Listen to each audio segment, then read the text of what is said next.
morning, witches. Okay, sorry I haven't made videos lately. Like, work has been nuts, in case you can't tell. Like, I look like complete shit, and I'm very sorry about that. I wasn't gonna put my face on camera, but then I decided to anyway, because there's something I want to show you, and there's something I want to talk about. So yeah, work has been completely nuts. Everything has been completely nuts. Like, I mean, to the point where yesterday, I literally almost just left. I was like, fuck this. I'm not doing this anymore. I almost left. But I didn't, because, like, you can't, like, you know, I'm a grown-up. I have to put my big girl panties on, you know, and whatever, and deal with it. Which sucks, but it is what it is, you know. You have to deal with it. Especially when you have 2 kids, and you're the only one who works. And your husband just lays around all day. So you have to deal with it. Well, anyway, and I guess in a way this kind of does bring into what I'm talking about, in a way, not fully, but, sorry. Okay, today I want to talk about, I guess in a way I am putting this with my Witchiversity work, and I'm so sorry I haven't done really videos in the past couple weeks. The last one I did was on prosperity magic. I do plan on doing one on financial magic. And what I plan on doing for that, I do plan on making an altar. And for the next 2 weeks, we're doing Samhain and anything related to the thinning of the veil and stuff like that, which is my absolute favorite. Anything involving death and spirits, I love it. I know, I'm really weird. But, so yes, this is my favorite time of year. From my birthday, which is on August 22nd, and after that, I just feel like, in a way, things are changing. The world around me is changing. The earth is thinning, or the veil is thinning. The earth is dying but growing at the same time. Like, I've always felt like that. I've always felt like that was a special time from my birthday on to Samhain. And it's always been, this time of the year has been my favorite. Always. I'm definitely a summer person. I love the warm weather. I'm not a huge fan of the cold, so I don't really like that part, but the beauty of the earth around you is just marvelous. It's undeniably beautiful. So I've never heard in my entire life somebody say that fall isn't beautiful. Never. Because if they would say that, they're lying. Because it's bullshit, because it is beautiful. Okay, well, anyway, I want to talk to you today about sacrifice. Sacrifices, thinning of the veil, maybe a little bit of Samhain, depending on how long it's going to make this video, because I don't like having to upload 2. It very much gets on my nerves, and I'm pretty sure it gets on you guys' nerves, so I don't want to do that. So I might end up making another video altogether about Shadowfest Samhain for me. But for me, I've been thinking a lot lately about sacrifices, like how back in the day, all of our ancestors, they would make sacrifices to the gods. They would human and animal sacrifices, and to them, those were sacrifices. Those were important. Those wouldn't work today, and obviously because it's wrong, but because, is that a real sacrifice for you? And I want you to think about that, because I've really been thinking about that the past couple days, because there is a story of Alexander the Great. When he became king, when he became the ruler, he was made to give a sacrifice to the gods. And back then, incense was a very expensive, very, very limited thing. And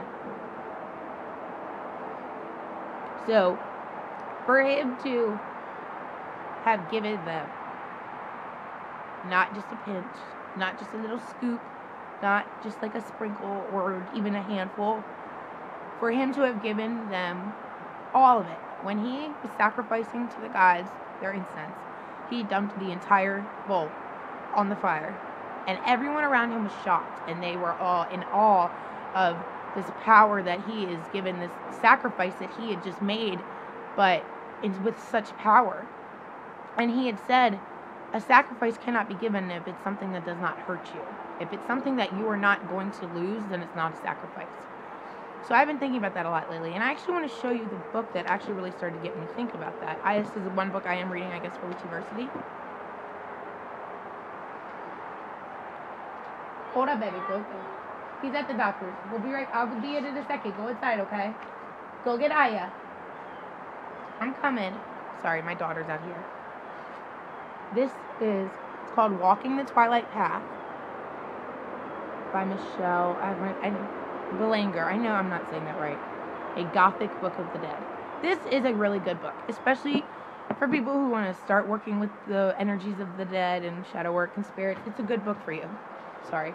Get in the house, honey. I'm coming. Go upstairs with Aya and get the computer. Sorry. But, so this book. Okay, go tell him to share it. I'm coming. Close the door. This book is actually a really good book, not just for people who are wanting to expand our work with the dead and energies of death in general, but it's good for beginners because it actually gives you a how to, not really a how to, I don't like saying that, but like, it gives you exercises and it gives you journaling exercises, and it really does make you think. And because it was saying one of the first exercises in this book, one of the first journaling and the first experiences that you are going to have with this book is a sacrifice for you. Sorry, my hair is on the way, and I wanted to show you guys because this, well, so anyway, in the book, she was saying, like Alexander the Great, a sacrifice is not a sacrifice unless it is something that you are losing. So, for people who do animal sacrifices or people, or, you know, whatever, because there are people out there who do that, and for them, they do, it bothers me because I wish, like, I could get to them to say, like, how are you losing that? How are you losing this? Did those people mean something to you? Like, most of the time, no. They're just random people. You're not giving up a sacrifice unless it's a sacrifice for you. Unless it ultimately hurts you in some way. Or you know, you're losing something. And it's very interesting to me. Like, how it's such an obvious concept. But I've never really given that such deep thought before. So, I'm sorry. So, I was thinking, this is the perfect time of year. I don't know if I'm going to start fully doing all the exercises in this book now because I did already start the ABW class course, and I'm working on some other things too, like Witchiversity and also my other Cauldron of Memory book. But I do really enjoy working with spirits. I love learning everything I can about the other realms and how to work with spirits and, you know, different ways to interact with them and learn from them and to grow from them, and how much they are a part of our daily lives and how many people don't even realize it. That little thought in the back of their head that's telling them to do something or telling them to go somewhere. So it's a lot, you know, I'm not saying every time, but a lot of the time it's spirit. It's, you know, your ancestors. And your ancestors don't even have to be blood relatives. They could be people from past lives, or they could be people who have been watching over you, or they could be other witches from the old. I know, I'm shaking my camera. I'm so sorry. And a lot of people don't think about that. It's, you know, a lot of people in their mind, ancestors are just relatives, and that's not true. So, but anyway, back to the sacrifice thing. I'm sorry. I'm like, I just woke up. I'm all head spatted. So for the sacrifice, I haven't read the actual exercise in this book, but I just read the beginning parts of it because I'm very, very in the beginning of this book. I'm reading so many now. But I thought it would be a great idea for Samhain to show that I am willing to sacrifice a part of myself for the greater good of myself, for me to grow and to learn within the ways of the craft, and within myself and for my ancestors and Diana and my spirits and the gods and goddesses that I'm trying to work with and that I do work with now. So there's two things that I'm wanting to sacrifice. Some of you might know this already if you've watched my Dear Me video. If you don't, well, then you might know now. I don't really like talking about it that much because it is not something that I am proud of. It is not something that I like to brag about. I have made mistakes in my past, and I am old enough and well enough to know now they're mistakes. Everyone has a past. Everyone's fucked up. You know, I grow with it. You know, you grow and you learn. And so that is what I feel like I have done. I am able to sit here in front of you and tell you I have made one of the biggest mistakes in my life, and I am on a medicine now. I'm on methadone, and I've been on it for 2 years. And the way I got on methadone is, you know, obvious, but it's a very, very painful part of myself. It's part of the story. I did share part of it in my Dear Me video, but I didn't share a lot of it.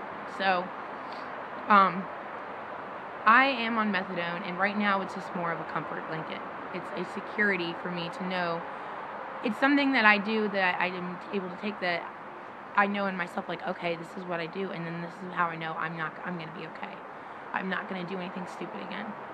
That's dumb. And it's so stupid. Because I'm holding on to my past every morning when I take it. Every day, I am still clutching on to the past, and I'm not letting that go. And I'm not letting it just flow off into the wind and be a part of myself that was once there, but that's not anymore. And when I did a reading the other night too. It was actually more of a surprise reading. I was cleansing them, and I was just, it was the Hidden Path Oracle by Graven Grimace. It's one of my favorite decks.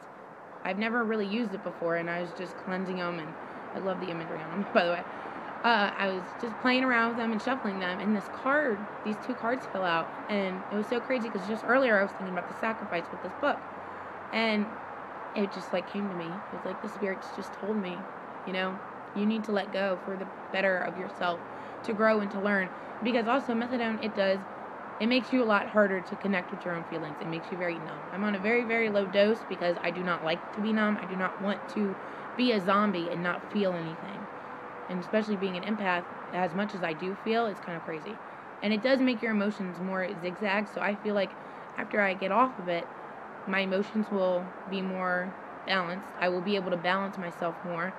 My empathy I will be able to get a hang of better. I will be able to do so many things more within my spiritual, my gifts, that I'm not able to do now because it messes with me.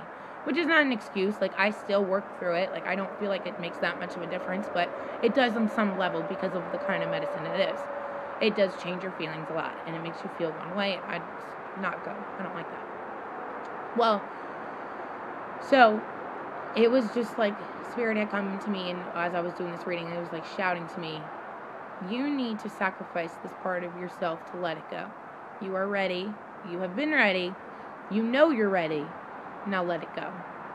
And it was like a wake-up call for me, like, I am. And I'm ready to move on. I'm ready to move on from my horrible past and to grow from it. And because now I know, and I've learned, and I've become wiser since then, to know I'm an adult.